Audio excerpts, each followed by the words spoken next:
पीर पठे का निज़ाम मल्हा जो सुहिणो इंतखाब आहे मौलवी हाजी अहमद मल्हा जी शाइरी।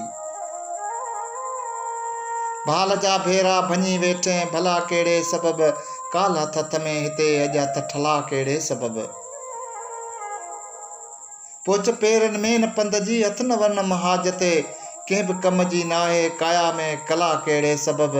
भाल जा भेरा भञी वेठे भला कहिड़े सबब, काल हथ हथ में हिते अॼु हथ ठला कहिड़े सबब।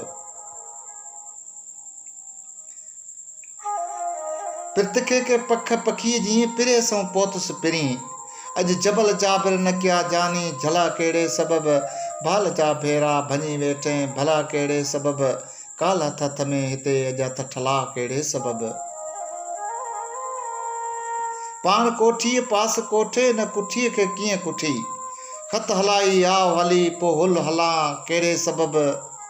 भाल जा भेरा भञी वेठे भला कहिड़े सबब, काल हथ हथ में हिते अज हथ ठला कहिड़े सबब।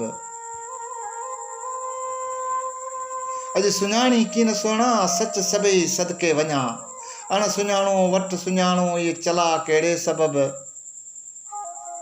तू अबर तू आबरू तू आब हयात, सो सिकन सिक जा सुकन सावा सला कहिड़े सबब। भाल जा भेरा भञी वेठे भला कहिड़े सबब, काल हथ हथ में हिते अज हथ ठला कहिड़े सबब। दोस्त हर को दोस्त जाने दोस्त पंहिंजे दोस्त जो, तुझो आमद तू न आमद जो अला कहिड़े सबब।